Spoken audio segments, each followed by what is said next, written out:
लकड़ी चिल्लाकर बोली, अरे भगवान, हे महात्मा, लाइव है, चालू है, हाथ में ले लो। पास में गल महात्मा लकड़ी से बोले, हम क्या करेंगे, साधु आदमी, पकड़ आदमी, हम तेरा करेंगे क्या?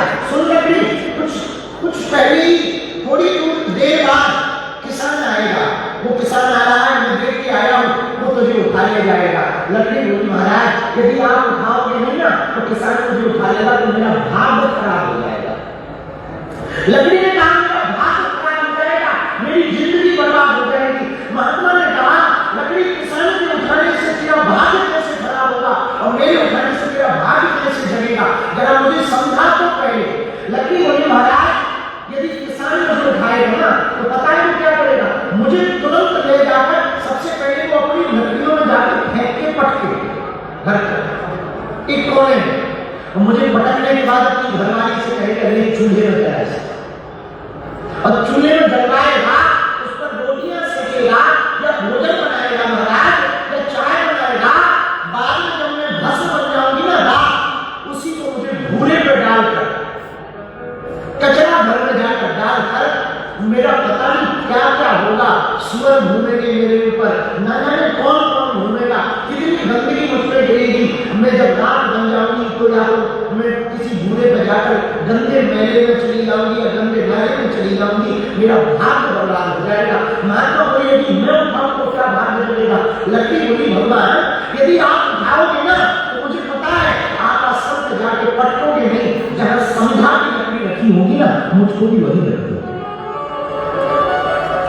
और समझा की लकड़ियां जब आप हवन में लगाओगे, मुझको भी लगाओगे, और मैं जब जलने लगूंगी तो मेरी अग्नि के ऊपर आप स्वाहा स्वाहा करके व्रत करके, देवताओं का आह्वान करके, देवताओं का भोग पहुंचाने का, प्रसाद पहुंचाने का काम करोगे महाराज। उसके बाद में मैं राख बन जाऊंगी, भस्म बन जाऊंगी, उसी भस्म को आप उठाकर, हवन की भस्म को उठाकर माथे पर लगा लोगे। वही माथे पर लगी हुई भस्म को जब आप विश्वनाथ जी के दर्शन करने जाओगे, वो माथा टेकोगे तो मैं विश्वनाथ जी को चिपक जाऊंगा। ये मेरा सौभाग्य है। एक संगत के मात्र बदलने से मेरा सौभाग्य जाग जाएगा, तो मैं देवालय के अंदर जाकर के, देव तीर्थ में जाकर के, देव स्थान पर जाकर के, देवत्व श्री विग्रह में जाकर के मैं स्पर्श हो जाऊंगी। यदि महात्मा आपकी संगत मिल गई तो मैं या तो देव स्थान या देवालय, देव तीर्थ अथवा तो किसी गंगा आदि नदी को, गंगा से मिलती हुई नदियां, सभी नदियां होगी, उनमें जाकर के मैं विसर्जित हो जाऊंगी। भगवान, यदि आपकी संगत मिली महात्मा तो मैं देव स्थान चली जाऊंगी। यदि मुझे किसी किसान की संगत मिली तो महाराज पता नहीं मैं किस नाले में जाऊंगी, किस गंदगी में जाऊंगी, मेरा कोई ठिकाना नहीं। मेरे प्रिय आत्मियों, मेरे प्रिय पार्थियों, हम तुमको ये कथा सुनाकर ही कहना चाहे, सच्चे साधु की संगति करोगे तो पक्का है, पीने वालों की संगत करोगे तो वो मदराए रह जाएंगे, भक्ति में जीने वालों की संगत करोगे तो वो देवालय रह जाएंगे। भैया, संगत का बड़ा महत्व है, बहुत महत्व है। ये महत्वपूर्ण है कि आप संगत किसकी करते हैं। एक बार एक विदेशी दार्शनिक है डायोजनीज, यूनान में बहुत दार्शनिक हुए, अरस्तु, प्लेटो, सुकरात, वहां पर एक दार्शनिक हुआ डायोजनीज। जब उसको पढ़ रहे थे उसने बहुत अद्भुत बात लिखी, हमको तो दिल छू गई। वो लिख रहा है कि एक बार एक कुम्हार चिलम बना रहा, चिलम बनाते बनाते उसका मूड बदला, चिलम को मिटाकर उसने सुराही बना। तो मिट्टी ने उस कुम्हार से कहा, भैया तुझे धन्यवाद। कुम्हार ने कहा, मुझे धन्यवाद क्यों दे रहे, मिट्टी तू धन्यवाद क्यों दे रही? मिट्टी बोली, महाराज भला हुआ तुम्हारी बुद्धि पलट गई, मुझे चिलम से सुराही बना दी। बोले क्या भला हुआ? बोले यदि मैं चिलम बनती तो खुद भी जलती, दूसरों को भी जलाती। अब मैं सुराही बन गई, खुद भी शीतल बनूंगी, दूसरों को भी शीतल करूंगी। तुम्हारे भैया तेरी तो बुद्धि पलटी, मेरा तो जीवन ही पलट गया, मेरी तो जिंदगी ही पलट गई, तेरी तो बुद्धि ही पलटी। हम कहना ये चाह रहे, संगति आपको बेहतर मिल जाए ना, जीवन बेहतरीन हो जाए। बेहतर से बेहतरीन की यात्रा करो, मृत्यु से मोक्ष की यात्रा करो। मरना तो सबको है, पर मौत जैसा मत मरना। मौत सबकी आनी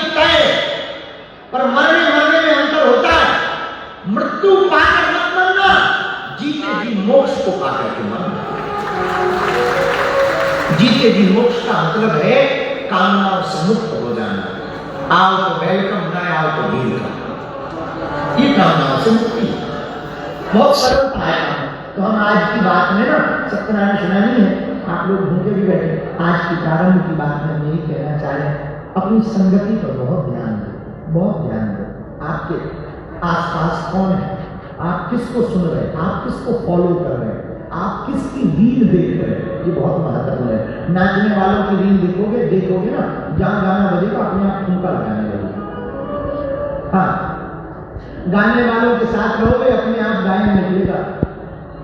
और हर आदमी को अपना गाना इतना स्वर में लगता है कि लता मंगेशकर भी है, जैसे कि हमें यही कॉन्फिडेंस रहता है, इसको ओवर कॉन्फिडेंस कहते हैं। पर भैया गाने वालों की संगत में रहो, हम उनकी संगत में रहते तो वे दिल्ली में हमको भी मुंह आड़ना पड़ता है। कोशिश करते हैं गाने वालों की संगत करोगे अपने आप गाने लगोगे, इन विद्वानों की संगत करोगे अपने आप श्लोक कुछ कोई श्लोक आगे नहीं आवे, एक श्लोक तो सबको आता है। मंगलम,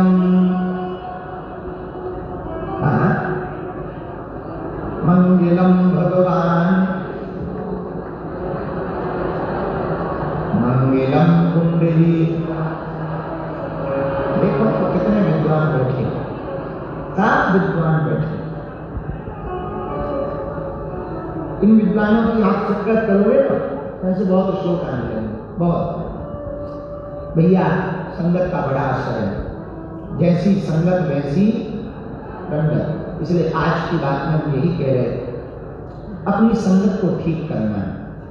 संगत को आपने ठीक कर लिया ना, जीवन ठीक कर पक्का। संगत को ठीक कर लिया, जीवन को ठीक कर लोगे। यही चर्चा करके आज सत्यनारायण जी के माँ बाप को कथा सुनाते हैं। पूजन सबका हो ही गया, कल की सूचना हम पूर्ववत ही बता रहे। यहीं पर हनुमान जी के विशेष मंत्रों से, बीज मंत्रों से, हनुमान चालीसा से, पंचमुखी हनुमत कवच से हनुमान जी का कल हवन किया जाएगा।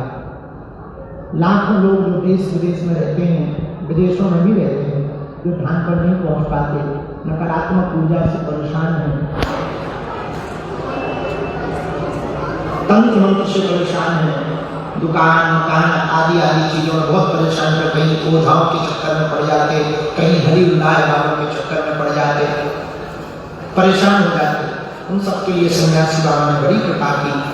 5 हवन की विधि घर बैठ करके कर लो और अपने घर पर स्वयं प्रभाव हो।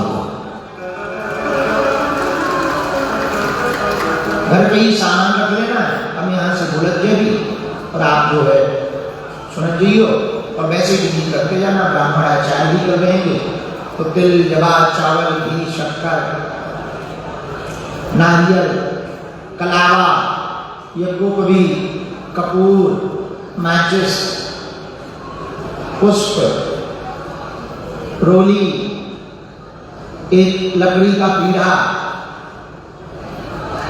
प्रसाद, मिठाई, शक्कर, दिया बत्ती, संधा, इतनी सामग्री आप रख रही हो। और एक सारंग लकड़ी का जो पीढ़ा हो, उस पर बालाजी का विग्रह है, सन्यासी बाबा का चित्र रख रही हो। कल ठीक 9 बजे, कल दरबार को पूर्व में दिन में ही विराम कर देंगे, और ठीक 9 बजे यहीं पर